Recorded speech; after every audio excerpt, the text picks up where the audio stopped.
How y'all doing? I was pondering an idea while I'm waiting for one video to upload, and I'm sitting here and I'm thinking about some video responses I've done to other people, the way they tried to do video response to me, and the various ways we do our video styles when we make them, what we're trying to say with them, and what that says about the person making the video.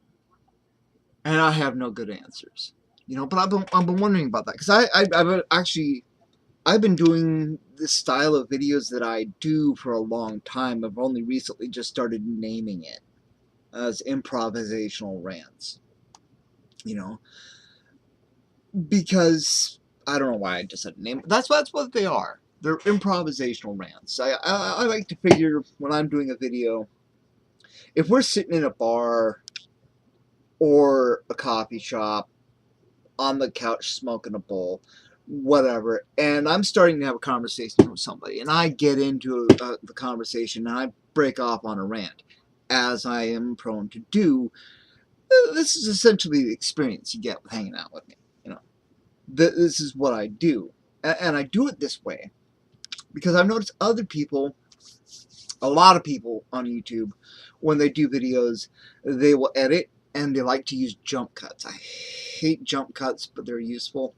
But they use jump cuts a lot of times. And what they'll do is they will write their script, exactly what they want to say. They'll craft their argument, which really, if you're looking to make good arguments, that's not a bad plan, honestly. It really isn't.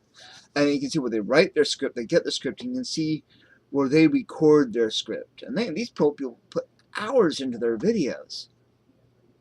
And you can see where they say a line and then there's a jump cut, and then if they get it right, you don't even really notice the jump cut. There's just a slight change in position, and they jump cut to the next segment of the paragraph, and then jump cut to the next segment of the paragraph. And if you're just watching a video, you may not even notice the jump cuts, or if you do what a lot of people do and they put on the video and do something else and listen to the video like it's talk radio, you definitely don't notice the jump cuts. And you don't see that they're putting in this effort of crafting to where it looks like they got a nice, smooth argument, but it's not. It took them hours of jump cut and jump cut and jump cut, and then they edited it all together, whatever effects they're going to use, and then the upload time, and it's like, one, that's more time than I want to put into a video, and two, it's just such a pain in the ass to edit, and three, when I tried to do that, because I did try, man, I suck at it. I never, ever, ever stick to a script. I got a script, and I tried to read the script, and either I'm reading the script while at a camera, or I try to memorize it, and I start going, and I invariably go off script. I start rambling, and an idea takes in my head that I didn't think of when I was writing, and I follow that idea. And then I try to get back on, and it just turns into a mash, and I wind up doing an improvisational rant anyway. So writing the scripts and all the editing stuff, I don't do. Other people do. And what does that say about them? It says, they care about how they're perceived by other people, obviously. They don't want to be perceived as though they may put out a bad argument. So as they're recording, if they got a bad argument and they notice the bad argument, they'll edit that out. If they make a mistake, they'll edit that out. If they don't look real right, then they craft this video to where you're seeing their best foot forward, as though that's all that there is. And of course we all know, but there's so much more behind what somebody presents, So what is it? There's a lot of ego happening there, I think. Personal opinion could be wrong. There's a lot of positive you can say about it too, and there's nothing wrong with doing a video in that style if that's what works for you. No, don't get me wrong, Then you get the people who like to do the video inception. This is where you start somebody's video, like this video, playing. And either you do what the one groups have, where they have a little animated figure, in the corner, you know, of whatever cartoon character they stole, because I doubt any of them actually have any real artistic skill. And you got that little avatar that's supposed to represent them in their voiceover, and they play a video, and they stop the video every few seconds to interject their thoughts and whatnot. And this is a shitty video response method. Okay, and there are people who will just shoot a video and then stop the video and just their voiceover, or they'll edit themselves in. And I've done that one myself on occasion. I don't like it though, because that when you do that, it's not actually quote mining, but it's really, really close to it. Because you can choose when to break, and you can break a video in between mid thought, interject on half the thought, and manage to do it in such a way as to overshadow so that you eliminate the follow-up part of the thought, completely screwing any argument the person might make. More importantly, it makes a video that is so much longer than the video the person originally did that if they were to fully respond to that one, they would make an even longer video, and it makes video responses actually impossible. It's one of the reasons why they do it. Agent of Doubt pointed this out, and that was like, well, shit, he's fucking right, isn't he?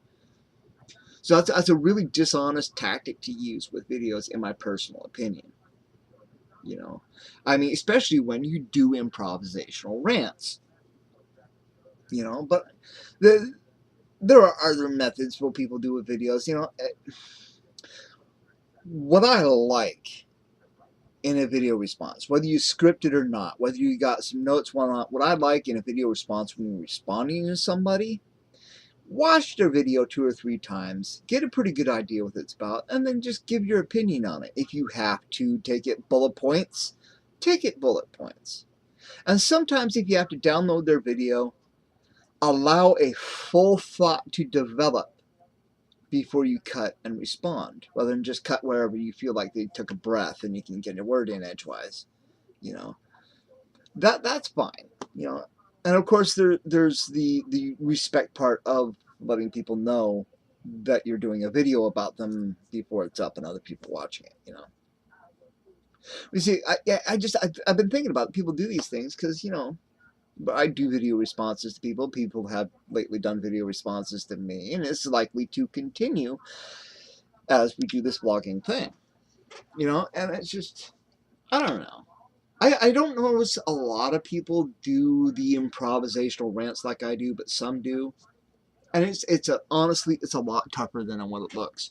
Trying to maintain a cohesive train of thought from beginning to end. And when you do an improvisational rant well, what winds up happening is you start here, you start going, and then you range far afield as you draw from various ideas and whatnot. But if you're doing it right, if you do it well, and it comes together, your end point always comes back around to the stop point, and you wind up ending where you started.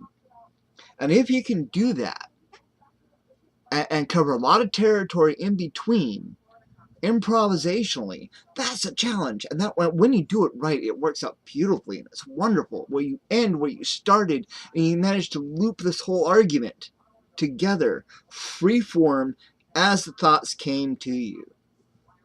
When you do it right, that's totally cool. You know, it feels good. You know, and sometimes when I do these rants, let's just talk about my own personal video making style. When I do these rants, sometimes what I do is I got the idea, and I start doing the improvisational rant, and I go ahead and I let it go over the top because it's fun. You know, yeah, I believe 90% what I'm doing, but then I'll let it go over the top, and then that hyperbole, because it's the hyperbole that's entertaining. And sometimes that hyperbole gives you a way of playing with the concept, you know? And hyperbole works well for improvisational rants, because then you can just let it go, let it fly, and I don't know, you can tell sometimes. I know I can tell when I watch my videos, when I actually hit a vein, and the thoughts just start flowing, and it feels good, and after a while, it's like the thought takes over, and your mouth is just spewing out words. It probably seems like that when you're watching the videos, like I'm just spewing out words. But, you know, I mean, there's a feel to it when you get a really good rant and it just hits that flow and it goes, man. It's just, it's satisfying. It's like a good bowel movement, only with sound. That's not a fart. You know what I'm saying? Yeah, you're sure you do. You're a clever group of people. Yeah, anyways, you know, so it feels good to me, you know? I don't know. I mean, sometimes I wish I could actually have the patience to write a script, to stick to a script, to do the jump cuts, to get the editing, to do a background so you don't have to look at my apparently shitty hovel I live in. I love it when people try to comment to me and all they're talking about is the shit that is in behind me. It's like, whoop a ding, pal. Whatever, you know. But it's just, I don't know. Thoughts I had on video making style as I'm uploading a video and I just, you know, because you're watching videos, you know. I just, we all have a different styles. I don't know. What do you think my style says about me? Honestly, yeah, there's where I wanted to go with part of that because I know I don't have the patience to write a script. I don't want to invest the time to do all the editing, you know, necessary. Not only that, but I feel better about it when I'm just off the cuff and ranting and just letting it go. And you know, what does that say about me? I haven't really analyzed myself in that department, and I don't know if I would get really honest answers. That's the interesting thing. When we try to self-analyze, you usually get wrong answers. I've done this a lot. You know, eventually you'll get the right answers, but when you try to self-analyze, I've noticed when I do it with myself, usually the first few answers I get are cheap, they're easy, they feel good, and they're totally wrong. You know, it's when I sit and self-analyze for months and months and eventually years that eventually a realization will pop in and then I can make some growth, you know. But self-analyzing for why I prefer improvisational videos. I'm not sure I'm capable, but I'm sure some of you people out there, I'm sure some of you got an idea. And I'm sure there's a few people got a lot of smart-ass comments because, you know, people do that. Anyways, thank you for your time.